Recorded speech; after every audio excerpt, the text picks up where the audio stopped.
요한복음 20장 28절입니다. 오늘은 교회사에서 정통신학의 아버지 또는 정통신앙의 아버지라고 불리는 아타나시우스에 관해서 함께 말씀을 나누겠습니다. 요한복음 20장 28절 말씀 우리 함께 한 목소리로 받들어 읽겠습니다. 시작. 도마가 대답하여 이르되 나의 주님이시여 나의 하나님이시니이다. 아멘. 오늘 우리가 요한복음 20장 28절의 말씀을 나눴는데 이 도마가 예수님에 대해서 이제 고백한 것이죠. 나의 주님이시면서 나의 하나님이십니다. 성경이 이제 이렇게 고백되었죠. 근데 이제 이 아다나시우스라고 하는 인물은 이 요한복음 20장 28절에 우리가 나눈 말씀, 이 도마의 고백 또는 베드로의 고백의 신앙 고백이죠. 베드로는 주는 그리스도시요 살아계신 하나님의 아들이십니다. 이렇게 고백한 것처럼 도마는 나의 주님이시고 나의 하나님이시다. 이렇게 고백을 했는데 이 초대교회 때 이 아다나시우스와 거의 동시대의 인물이었던 아리우스라고 하는 인물이 있었는데 이 예수님의 신성을 부인하고 예수님을 우리와 같은, 우리보다는 조금 낫지만 우리와 같은 그 인성을 갖춘 분으로서 예수님을 주장하는 이런 이제 이단이 있었어요. 그래서 이제 아다나시우스는 예수 그리스도의 이 신성, 나의 주님이시며 나의 하나님이시다 하는 이 말씀, 이런 진리를 지키기 위해서 평생 동안 그 고난을 당했던 그런 인물이 아타나시우스입니다. 이분은 이제 296년에 태어나서 이제 373년의 삶을 마쳤어요. 한 78세? 그러니까 뭐 순교하거나 이러진 않았는데 살펴보면 이분은 알렉산드리아에서 태어나서 또 알렉산드리아의 대주교가 됩니다. 근데 아주 이른 나이에 한 30세쯤 됐을 때 대주교가 되는데 그 대주교가 된 이후에 이 진리를 수호하기 위해서 5차례나 추방을 당해요. 유배를 가게 되는 거죠. 그러니까 아주 그 주교를 맡아서 그 성직에 오른 후에 아주 계속해서 쫓겨났다가 다시 돌아왔다가 또 추방을 당했다가 또 다시 복권이 되었다가 이러면서 이 예수님이 하나님이시다 하는 이 진리를 지키는데 일생을 바쳤던 그런 분이에요. 참 제가 어제 이제 또 이 아타나시우스라고 하는 인물을 이렇게 좀 들여다보면서 참 많은 은혜를 받았습니다. 그리고 그 아타나시우스가 그 활동했던 그 시기나 또 제가 이제 목회하고 지금 이 마지막 시대라고 불리는 이 시대나 아주 동일해요.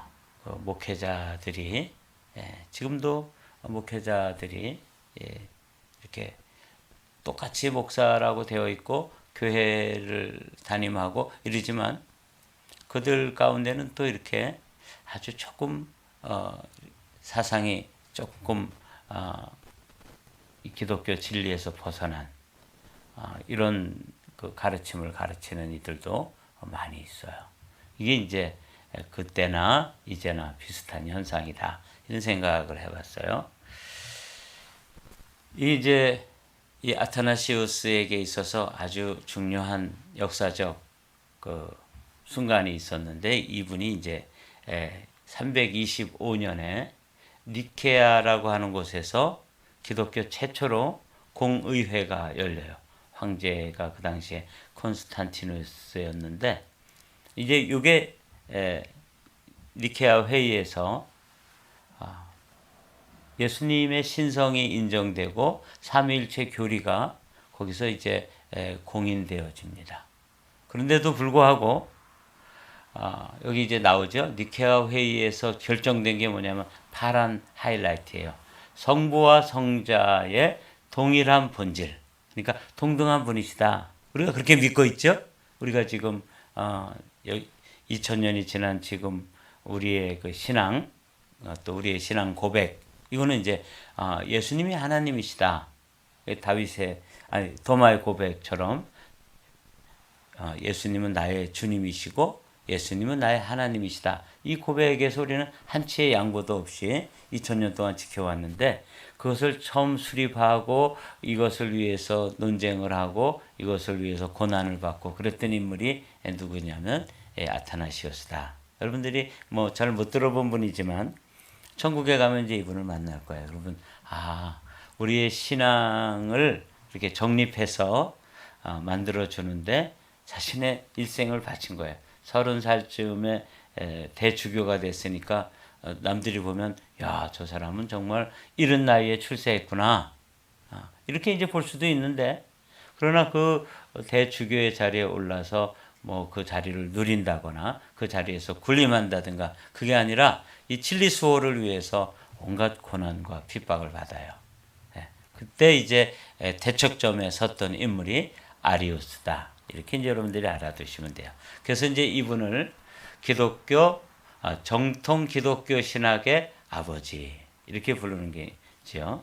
그래서 아타나시우스라는 인물이 참 강직하고 불의와 타협할 줄 모르고 이단에 대해서 아주 단호한 입장을 가진 그런 인물이었다 하는 걸 이제 보게 돼요. 이 아타나시우스가 알렉산드리아의 대주교가 되는 건 328년인데 325년에 아주 젊은 나이에 부제니까 아직 정식 사제가 아닌 상황에서 자신의 그 모시고 있던 주교인 여기 보면 알렉산드로스라고 하는 이분이 이제 주교였었는데, 이 알렉산드리아의 주교인 알렉산드로스를 따라서 그 역사적인 회의에 그 참석을 하게 됩니다.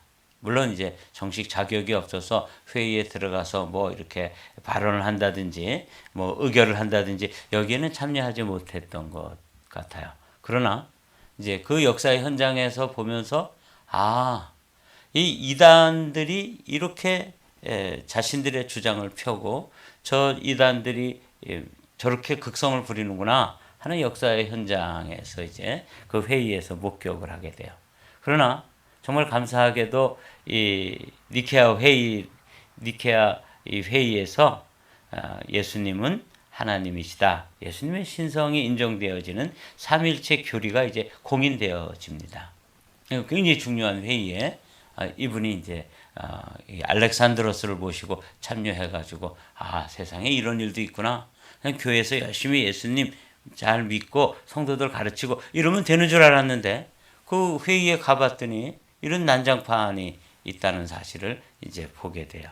근데 이제 328년에 알렉산드로스 대주교가 일찍 세상을 떠나고 그 대주교가 이제 이 아타나시우스를 이렇게 추천하지요. 그래서 이른 나이에 30대 젊은 나이에 알렉산드리아의 대주교직을 계승했다. 이제 제가 말씀드린 것과 같습니다. 근데 이제 알렉산드리아의 대주교가 된 거는 너무 감사하고 어떻게 보면 개인적으로 참 영예로운 일이지만 이 니케아 회의에서 삼일체 교리가 확정됐음에도 불구하고 그냥 이 아리우스파들이 계속해서 이제 황제에게 진언을 하고 또 정치적인 그룹을 만들어서 활동을 하고 이렇게 하는 거예요.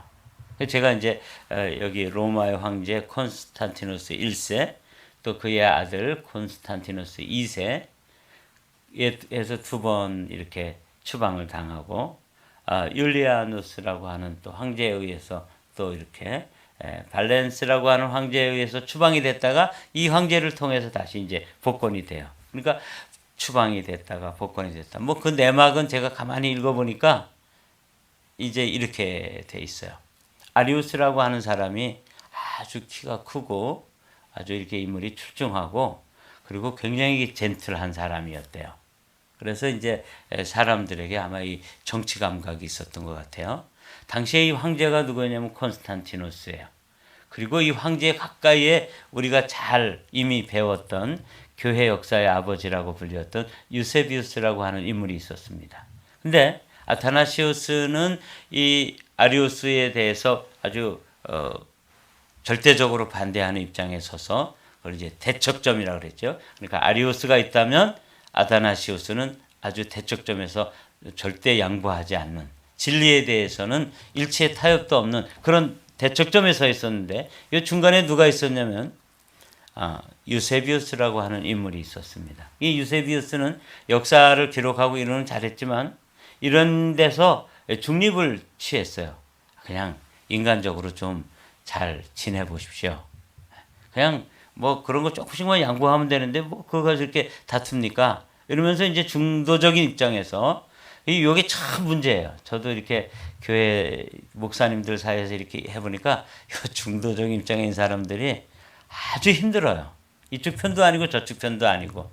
그러면서 이제 이 아리우스 편을 유세비우스가 은근히 들어주고, 이 유세비우스는 이 콘스탄티누스와 아주 교분이 깊은 사람이기 때문에 콘스탄티누스가 유세비우스가 와서 이야기하면 그거 다 들어주는 거야. 이런 정치적인 입장에서 아다나시우스는 이 진리를 수호하기 위해서 이렇게 하는데 그런 정치 감각이나 이런 게 좀 없는 거예요. 그러니까 그냥 쫓겨나고 이렇게 되는 거죠. 저는 뭐 아타나시우스와 같은 인물에 비하면 뭐 저는 무슨 진리를 수호하기 위해서 고난을 받았던 적도 없고 그렇지만 이런 정치 싸움에서 교회를 뺏고 교회를 자기들 파가 차지하고 이런 정치 틈바구니에서 제가 이렇게 한번 경험을 했기 때문에 이게 지금 교리 논쟁이지만 사실은 무슨 싸움이냐면 권력 싸움입니다. 이게 참 안타깝더라고요. 근데 이 아타나시우스는 그런 그 권력 다툼이라든지 또 교리 논쟁이라든지 이런 싸움에서 쫓겨나면은 그냥 막 그 사람들 원망하고 또 욕하고 뒤에서 공작하고 이러지 않았어요. 이 아타나시우스 참 훌륭한 인물이더라고요. 그래서 이렇게 쫓겨났는데 한 번은 이제 이집트로 이렇게 쫓겨났는데 그 사막에서 성자라고 불리우는 성 안토니우스에 대해서 이제 듣게 되고 그를 이렇게 그 자료들을 모집해 가지고 책을 써요. 그러니까 이분이 학자니까 쫓겨나면 그래 그럼 당신들끼리 잘해 보십시오. 그리고 이제 아마 집필을 했던 것 같아요. 그래서 이 안토니우스라고 하는 이 인물이 세상에 알려지게 되는 그런 계기가 되는 거예요. 그래서 이분은 이제 복권이 되면 열심히 목양하고 진리를 선포하고 그리고 또 뭐 힘이 밀려서 또 이렇게 추방을 당하면 거기 가서 연구하고 또 거기에 있는 그 야인들과 더불어서 교분을 나누고 이러면서 참 힘든 시간을 보냈지만 의미 있는 시간으로 만들어 가더라고요. 그게 참 아타나시우스에 대해서 제가 이제 신학교 다닐 때는 배웠지만 또 이렇게 여러분과 나누기 위해서 조금 버전을 이렇게 낮춰 가지고 이렇게 읽어보면서 참 은혜를 받았어요. 이제 결론적으로 얘기하면 알렉산드리아 시민들이 이렇게 5번이나 이분이 이렇게 그 성직에서 쫓겨나서 추방을 당하고 유배를 가게 되는 이런 상황에서 그 시민들이 진실을 아는 거죠. 이분은 그런 분이 아니다. 그래서 뭐 봉기가 일어나자 이 발렌스라고 하는 이 황제가 아다나시우스를 이제 366년에 이제 최종적으로 복권이 돼요. 참 우여곡절 끝에 복권이 되고 그다음에 373년에 이제 78세의 생애를 마치게 되는 것이 이게 이제 아다나시우스의 생애예요. 근데 이제 이 아다나시우스가 우리에게 남겨준 아주 귀한 선물이 하나 있는데 그 선물 중에 첫 번째가 뭐냐면 지금 우리가 가지고 있는 이 성경 있잖아요. 우리가 가지고 있는 이 신약 성경이 구약 성경은 몇 권이죠? 39권. 그렇죠? 그리고 신약 성경은 몇 권이에요? 3, 9, 27. 그래서 27권이에요. 그래서 이 성경을 27권이 이제 당시에는 그거보다 더 많은 외경들도 있었고 이게 이제 정해지지 않은 때에 이분이 이제 복권되어 가지고 부활절 아침에 메시지를 보내는데 거기 이제 성도들에게 보낸 편지 가운데 지금 우리가 쓰는 27권 마태복음 복음부터 시작해가지고 요한계시록까지 있는 요 27권을 우린 성경으로 인정한다 하는 그 내용을 담아서 서신을 보낸 게 최초의 이제 신약 성경 27권의 목록이 여기에부터 등장하는 거예요. 그러니까 참 귀한 일을 한 거죠. 그러니까 고난 당하면서 이제 유배를 당하기도 하고 또 야인이 되어 가지고 목회를 못 하고 이집트로 또는 뭐 로마로 이렇게 가면서 방황하면서 이분은 연구도 하고 또 사람들과 그 집필도 하고 이러면서 의미 있는 시간으로 만들었어요. 그게 제가 볼 때 이 아타나시우스에게서 배울 수 있는 아주 소중한 점이에요.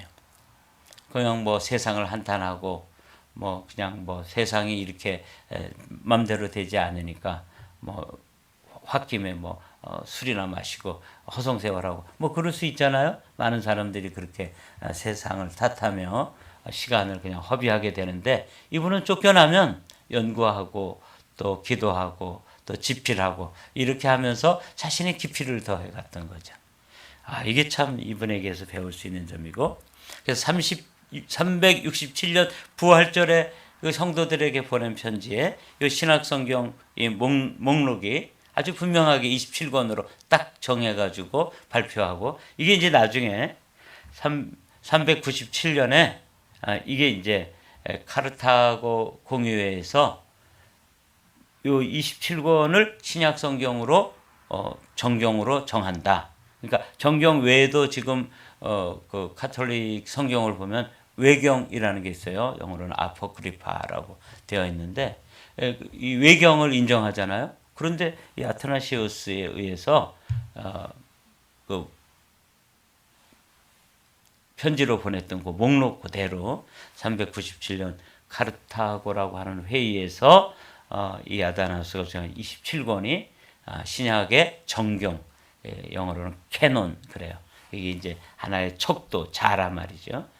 그래서 구약 성경이 39권, 신약 성경이 27권. 우리 개신교에서는 여기에 대해서는 이제 더 이상 뭐 재론의 여지가 없어요. 그래서 우리가 성경이라고 하는 것을 이렇게 딱 가지게 되는데 결정적인 공헌을 한 분이 아타나시우스다. 이렇게 여러분들이 알아두십시오.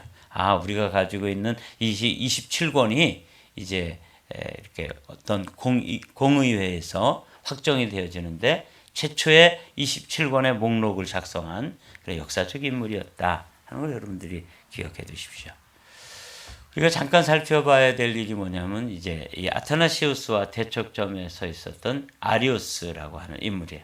이 두 인물을 아마 평소에 이 두 인물이 엄청 많이 논쟁을 했기 때문에 아마 사이가 안 좋았을 거예요.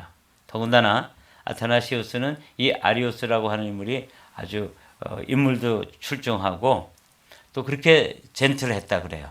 사람들에게 이렇게 이야기를 하거나 그럴 때 아주 논리적이면서 화내지 않고 자신의 논리를 이렇게 점잖게 얘기하죠. 이런 분들 무서운 분들이죠. 근데 주장하는 거는 이제 이단적인 그런 그 논점으로 주장을 하는 거예요. 그러니까 매너에 있어서라든지 아주 그 사람의 됨됨이에 있어서는 아주 점잖고 아주 신사적인데 아주 그 정치적으로 이렇게 사람을 아주 골탕 먹이고 막 쫓아내고 이런데 아주 술수가 능한 분이 누구였냐면 이 아리우스라고 하는 이런 사람이었어요. 이 아타나시우스는 이 사람에 의해서 이제 이 공직에 올라서 엄청 고생을 했던 거죠. 그러면서 이제 지켜낸 게 이 삼일체, 우리가 믿는 지금 삼일체, 성부와 성자와 성령 하나님이 통일하신 분이다. 그분은 한 분이시면서 삼위를 가지신다 하는 요 삼일체 교리를 수호하기 위해서 그런 고난을 당했던 거죠. 그 삼일체 논쟁 중에서도 특별히 2위이신 성자 하나님에 대해서 요 아리우스와 아타나시우스는 엄청 다른 엄청 심한 논쟁을 했고 다른 입장에 서 있었습니다. 아리우스의 그 가르침을 잠깐 살펴보면 이렇습니다. 성자 예수는 영원한 존재가 아닌 단지 인간일 뿐이고 성부에게 종속적인 개념이라고 주장하였다. 이게 이제 이 아리우스가 주장한 주장의 전부예요. 근데 이게 사람들에게 대중적인 인기를 끌고 그 교회 역사의 아버지라고 불렸던 유세비우스 같은 인물도 처음에는 이 아리우스의 입장에 대해서 굉장히 호의적이었어요. 그렇기 때문에 이제 그걸 화해시키려고 그러고 그냥 뭐 좋은 게 좋은 거니까 서로 잘 지내라고 그러고 인간적으로 어떻게 이렇게 봉합해 보려고 애를 썼던 그런 일인데 이 아다나시우스는 거기에 대해서는 타협하지 않았던 것이죠. 그의 주장은 대중적 인기를 끌고 폭넓게 받아들여졌다. 그렇겠다. 하나님이 독생자 아들을 낳았다 그러면 이 아버지와 아들에게는 분명히 디퍼런스가 있는 거 아니야? 우리도 그렇게 생각할 수 있죠. 상식적으로. 이제 그렇게 주장을 했다는 것이죠. 근데 이제 325년에 이 콘스탄티노스 대제가 이 황제가 주재한 회의를 이제 아까 니케아 종교회의라고 그랬는데 이 니케아 공회에서 이단으로 결정되었어요. 그 황제도 이제 그 회의에서 결정을 했지만 뒤에 누가 있냐면 유세비우스와 같은 중도파들이 그건 뭐 좀 가르치면 그렇지만 사람은 괜찮은 사람입니다. 이래서 자꾸 이제 이걸 두둔하고 이 사람들이 이렇게 누룩처럼 자신들의 활동을 할 수 있는 그런 발판을 마련해 주니까 또 세력을 모아가지고 이제 아다나시우스를 내쫓고 또 힘을 모아가지고 또 내쫓고 이렇게 했던 거예요. 저 읽으면서 좀 제가 역사를 이렇게 또 한번 다시 들여다보면서 좀 속상하더라고요. 이렇게 진리가 비진리에 의해서 고난을 당하고 근데 지금도 뭐 그런 건 동일합니다. 아리우스의 기독론을 조금 더 읽어보죠. 하나님은 늘 아버지가 아니라 아버지가 아니었던 시기가 있었습니다. 왜냐하면 아들이 태어나기 전에는 아버지가 아닌 것처럼 이제 아주 인간적으로 이렇게 논리를 전개했더라고요. 하나님의 말씀은 영원 전부터 있었던 것이 아니라 무에서 만들어진 것입니다. 영원히 존재하는 하나님. 그러니까 성부 하나님에 대해서는 그 영원성을 인정하는데 성자 예수님이 거기에서 나왔다고 하는 거니까 없다가 있게 생겼으니까 거기서부터 말하자면 피조된 창조된 존재다. 이걸 주장한 거예요. 그러니까 인간적인 논리로는 그럴듯해요. 그리고 이성적으로는 받아들이기가 쉬워요. 그러니까 사람들에게 그게 먹혔던 거죠. 존재하지 않았던 그분이 이제 성자죠. 아들을 무에서 만들었다. 따라서 그가 존재하지 않았던 시기가 있었으며 아들은 창조물일 뿐입니다. 그러니까 이 성자 예수님을 성부 하나님의 신성보다는 조금 격이 떨어지는 것으로 낮춰서 그러니까 이제 사람들이 이해할 때 그럼 뭐 좀 리즈너블해. 합리적인 설명인데 이렇게 해서 사람들에게 받아들여졌고 이런 가르침들은 지금도 무슨 여호와의 증인이라든지 이런 게 꼭 아리우스파는 아닐지라도 유사한 주장을 하고 있는 거예요. 보십시오. 여호와의 증인이라고 하면 구약 성경의 하나님을 아주 높여드리고 자신들은 그 여호와의 증인으로 살아간다는 거죠. 그런데 그분의 아들인 예수 그리스도, 하나님의 아들 성자 예수 그리스도는 그분보다는 격이 떨어지는 것. 그냥 선지자 중에 한 분이라든지 아주 위대한 성자 중에 한 분 정도로 이렇게 격을 낮추게 되는 이 아주 미묘한 차이지만 어마어마한 이단입니다. 이게 이제 이 아리우스라고 하는 사람의 영향이 지금까지도 흘러오고 있는 것이죠. 아다나시우스는 아주 단호하게 삼일체 교리를 수호했던 그런 정말 귀한 인물이에요. 그리스도의 신성을 부인하는 아리우스주의에 대항하여 그리스도교 정통신앙을 앞장서서 변호하였고 삼위일체 교리를 정립한 니케아 정통신학을 수호한 신학자였다. 그래서 이제 니케아 회의에서 이미 결정이 됐는데도 이단으로 정죄가 됐는데도 인간적으로 그들을 품고 인간적으로 그들에게 자리를 마련해주고 인간적으로 그들의 주장을 받아들여지게 됨으로써 자꾸 이제 물이 흐려지게 됐는데 이게 좀 오래됐어요. 그 중간에 이제 가장 많은 희생을 하고 고난을 당한 인물이 아타나시우스다. 이렇게 이제 보면 되겠습니다. 이제 이분이 삼일체 교리가 이제 나중에 이제 완성이 되고 325년 니케아 종교회의에서는 이 삼일체 교리가 정립되어서 아리우스가 이단으로 정죄되었죠. 근데 이제 계속해서 뒤에서 이제 독버섯처럼 이렇게 활동을 하게 되는데 381년 콘스탄티노플 회의에서 최종적으로 이제 삼일체 교리가 확정이 돼요. 근데 아다나시우스는 이전에 이제 먼저 생을 마감하게 되죠. 그래서 이 교리가 확정되어지고 최후 승리를 얻는 것을 사실은 살아있을 때는 보지 못했습니다. 그러니까 그 논쟁 가운데서 살면서 또 논쟁 때문에 불이익을 당하고 또 정치적으로 좀 이렇게 자신의 어떤 그런 걸 정치적인 논리로 당하고 그러는 바람에 5번씩 유배를 가게 되고 이러면서 이제 그의 삶이 맞춰졌지만 이 삼일체 교리가 다시 한번 이 기독교 회의에서 딱 공인된 것은 그의 사망 후에 381년 콘스탄티노플 회의에서 확정되었다. 그러나 이제 저는 이게 이제 역사의 끝이에요. 오늘은 아다나시우스를 여기까지 이제 살펴볼 텐데 이걸 보면서 그렇다. 이 아다나시우스에 의해서 우리에게 우리가 지금 고백하고 우리가 간직한 이 아주 소중한 진리를 위해 가지고 한 평생을 바쳤던 인물이 아다나시우스고 자신의 생전에는 이것이 이제 확정되는 것을 보지 못했지만 결국은 381년에 콘스탄티노플 회의에서 이제는 확정되었던 것이죠. 그래서 최후의 승자는 누가 된 거예요? 진리 편에 섰던 아타나시우스였다. 이제 오늘까지 여기까지가 오늘 우리가 나눌 말씀입니다.